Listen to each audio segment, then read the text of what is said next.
जय श्री राम भक्तों। आज मैं आपको बताऊंगा कि जैसे पूजा पाठ पर्व छोटे मोटे कोई भी कार्य आप लोग करते हैं तो कन्याओं को भोजन कराते हैं, जिसका फल आपको बहुत मिलता है। तो आपको कितने वर्ष तक की कन्याओं को भोजन कराना चाहिए? 10 वर्ष तक की कन्या को भोजन करवाइए, और उससे ज़्यादा उम्र की भी कन्या को भोजन करा सकते हैं। लेकिन जैसा शास्त्र कहता है, मैं आपको वैसा बताता हूँ कि संपूर्ण फल आपको कितने वर्ष तक की कन्या को भोजन कराने से मिलता है। नवरात्र आदि जो भी आप लोग व्रत करते हैं, कोई भी पूजा पाठ करते हैं, तो उसमें 10 वर्ष तक की कन्या को ही भोजन का संपूर्ण फल मिलता है। तो आप लोग ध्यान पूर्वक सुने, आपको कितने वर्ष तक की कन्या का क्या फल मिलता है और किस रूप में वो होती हैं।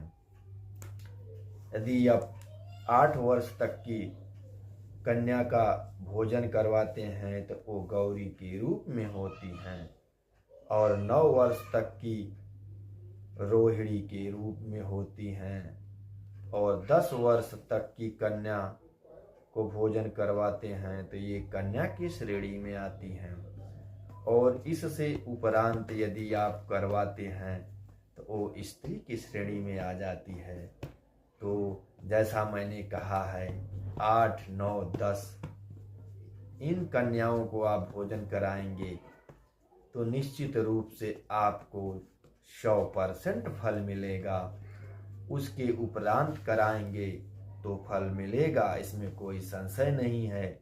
लेकिन जैसा कहा गया है कि गौरी और रोहिणी और कन्या, इन तीनों की ही पूजा करके किसी पर्व पूजा या नवरात्रि आदि में भोजन कराया जाता है, जिससे 100% फल मिलता है। तो भक्तों, आप लोग ये वीडियो ज़्यादा से ज़्यादा भक्तों तक शेयर और सब्सक्राइब करते जाइए, क्योंकि सबको नहीं पता होता है कैसे करना चाहिए। क्योंकि इन कन्याओं का पूजन करने के बाद ही भोजन कराया जाता है। तो मैं फिर यही कहूँगा कि ये वीडियो आप ज़्यादा से ज़्यादा लोगों तक शेयर और सब्सक्राइब करिए, क्योंकि यदि दूसरे का भला करेंगे तो आपका अवश्य भला होगा। जय श्री राम।